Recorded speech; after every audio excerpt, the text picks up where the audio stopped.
Ah, Paracelse avait une excellente définition. Il disait qu'elle était issue de l'exsudation des astres, la transpiration des étoiles. Et Virgile, quant à lui, disait la lune, verseuse de rosée. Donc à la pleine lune, la rosée est beaucoup plus importante et féconde. Voilà la toute première opération que subit notre matière ou notre dragon des philosophes. C'est une opération un peu particulière qui porte le nom d'assation, où la matière cuit dans son jus et est aidée évidemment par la rosée. Alors, elle va changer de couleur et elle va se préparer en quelque sorte au grand œuvre. Ensuite, donc elle va être exposée à la lumière de la lune et des étoiles et elle entrera dans le grand œuvre sous forme de prima materia préparée. La rosée est aussi distillée afin d'obtenir un premier sel qui sera ensuite exposé dans un four solaire. Nous assistons ici à la confortation du précieux premier sel issu de la rosée. C'est ici la preuve manifeste que le grand œuvre alchimique est d'essence solaire. Le soleil est le père de la pierre. Le premier sel obtenu est de couleur blanche.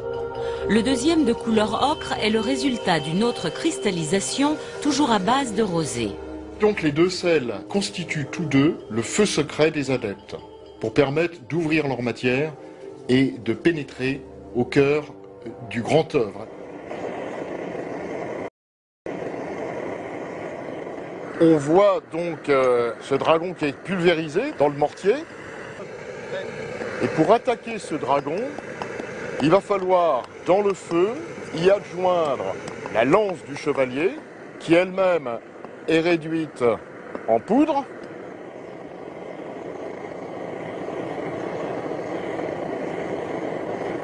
Et y adjoindre l'élément spirituel, c'est-à-dire les deux sels. Le premier sel, dans la proportion du 15e du tout, c'est-à-dire du dragon et du chevalier armé de sa lance, et le second sel, c'est-à-dire la moitié, cette fois-ci, du tout. On parfait le mélange. Le creuset, préalablement chauffé au rouge, va désormais accueillir les matières en son sein, par fractions successives.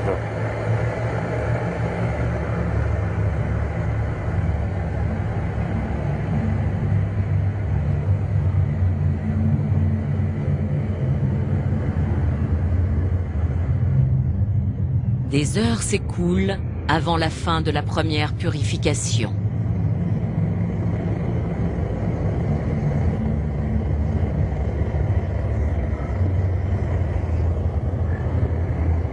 Et maintenant, nous allons opérer la liquation pour séparer le mercure blanc, caput mortuum, de la tête de corbeau.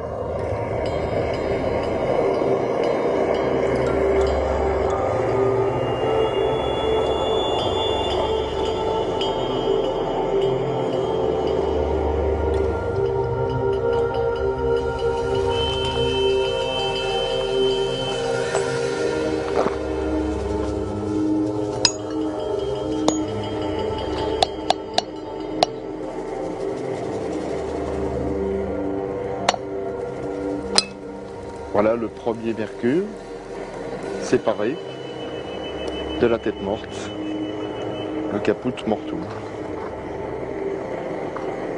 On va purifier maintenant ce mercure en lui adjoignant les deux sels. On va obtenir un mercure qui sera purifié, plus noble, plus beau. Et là, on a déjà la première apparition du miroir de l'art.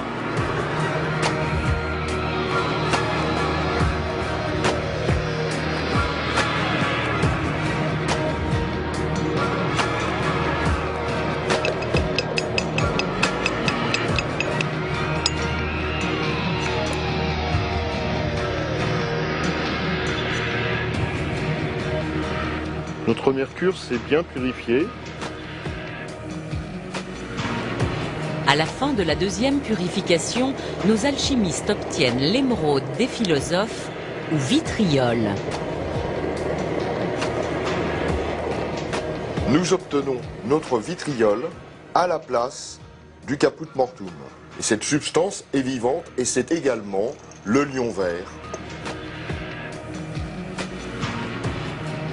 À la troisième purification, qui clôture le premier œuvre, c'est enfin l'obtention de l'étoile de Compostelle, ou étoile des philosophes.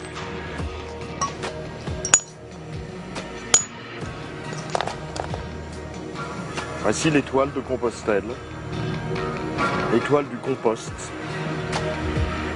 La Vierge noire s'est transformée en Vierge blanche. C'est l'aube naissante, la lumière, la licorne.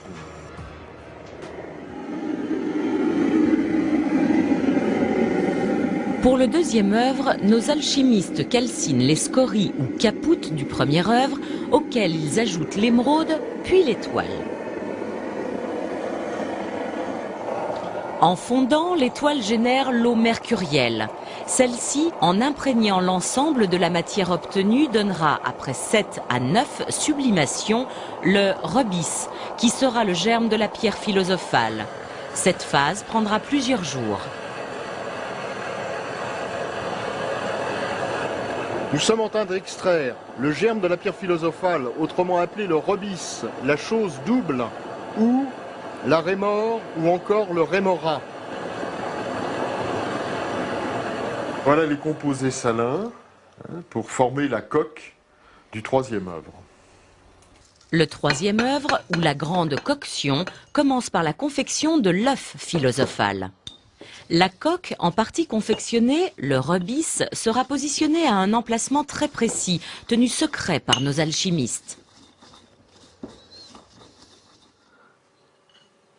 Je vais combler la coque, partie supérieure. Voilà, la coque est terminée et elle va maintenant maturer au feu de roue, comme disaient les anciens alchimistes.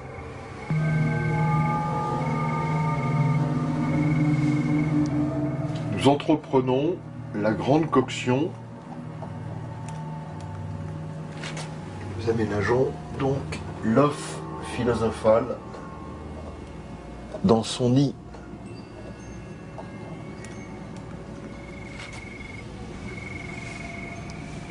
Le feu de roue de la grande coction se poursuit. Nous testons ici la température qui a dépassé très largement les 400 degrés Celsius.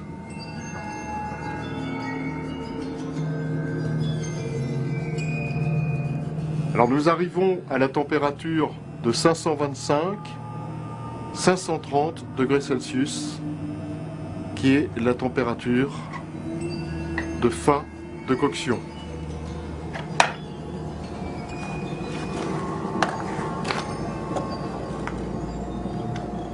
La coction étant terminée, j'extrais le creuset du four, de la tanore.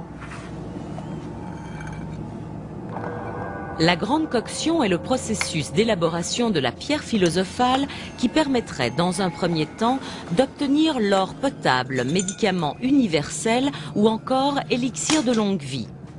Cet élixir est obtenu par dilution de fragments de la pierre rouge.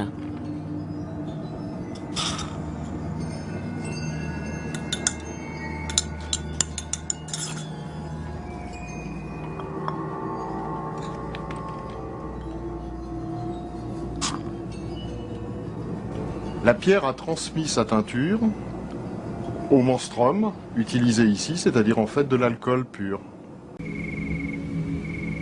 Pour ceux qui se prétendent de vrais alchimistes, la transmutation ne serait en fait que le moyen de tester les réelles capacités de la pierre obtenue.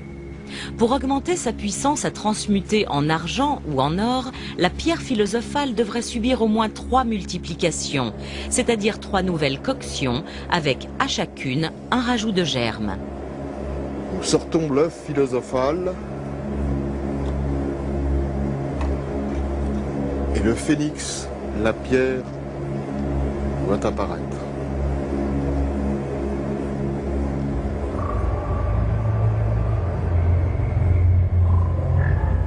Nous allons la fragmenter maintenant. On voit qu'en fait il s'agit d'une teinture en masse. Environ 1 gramme de poudre de projection extraite de la pierre est enveloppée dans de la cire de bougie. Elle sera par la suite introduite dans un creuset contenant environ 120 grammes de mercure. Poudre et mercure ont été analysés.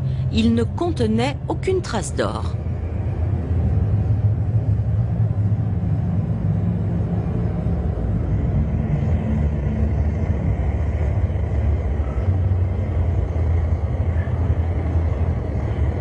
Le mercure doit être échauffé pendant plusieurs dizaines de minutes. Le mercure ayant atteint sa température d'ébullition et commençant à vaporiser, la boulette de cire contenant la poudre de la pierre est projetée dans le creuset pour que s'opère l'éventuelle transmutation d'une partie de ce métal vil.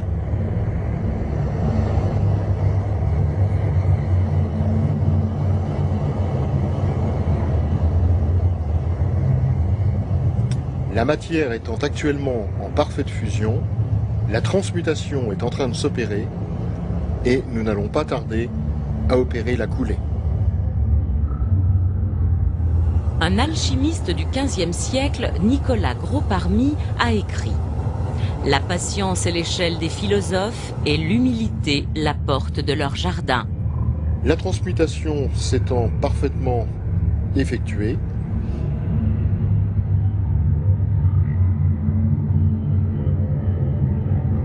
nous opérons la coulée.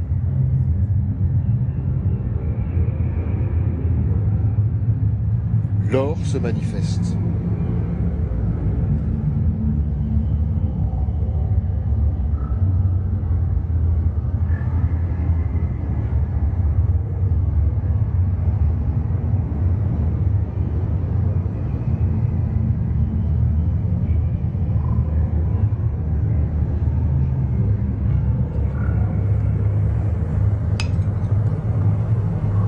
Le morceau de métal doré de 8 grammes d'E tombé du creuset est-il bien de l'or, comme le prétendent les alchimistes? Cet échantillon a été soumis aux scientifiques du pôle technologique Casimir Daubière pour des analyses et investigations à propos de son origine. Cet échantillon métallique est un échantillon d'or, majoritairement constitué d'or, à raison de 80%, également 11% de cuivre et 9% d'argent. Donc c'est un échantillon qui est titré à 20 carats. Nous avons procédé dans un premier temps à un examen visuel de cet échantillon, suivi d'un examen par micrographie optique, avec des grossissements pouvant aller jusqu'à 1000. Donc l'examen au microscope optique nous a permis de révéler la structure de ce matériau, qui est une structure relativement compacte, et présente une structure dendritique, c'est-à-dire une structure brute de solidification. Cet échantillon est donc bien issu d'un processus de fusion. Et ensuite, nous avons procédé à une analyse pour déterminer sa composition sur un spectromètre à fluorescence X. Vu les résultats qu'on a obtenus, s'il y a une teneur importante en or sur l'échantillon que nous avons analysé, c'est que cette teneur en or était présente au départ du procédé. Transformer des métaux vils en or est une expérience qui n'a pas de preuve à ce jour formelle. Avec les diverses analyses pratiquées au cours des travaux des alchimistes, les résultats obtenus peuvent paraître interpellants. Leur spiritualité et mysticisme peuvent être sujets à interrogation. À chacun d'interpréter avec son libre arbitre. Transmutation possible et réelle pour ceux qui l'auraient réalisée, impossible et fausse pour d'autres. Où est la réalité? La connaîtrons-nous un jour? Comme tous les autres mythes, contes ou légendes, l'alchimie ancrée dans les mystères de la nature et du cosmos ouvre la porte des rêves. Est-il bien utile de la refermer en la démystifiant d'une manière ou d'une autre? Les rêves ne sont-ils pas indispensables aux hommes pour parfois simplement survivre? Avec sa sagesse, Gandhi a su exprimer toute une réflexion dans une simple citation. La vie doit être un mystère à vivre et non un problème à résoudre.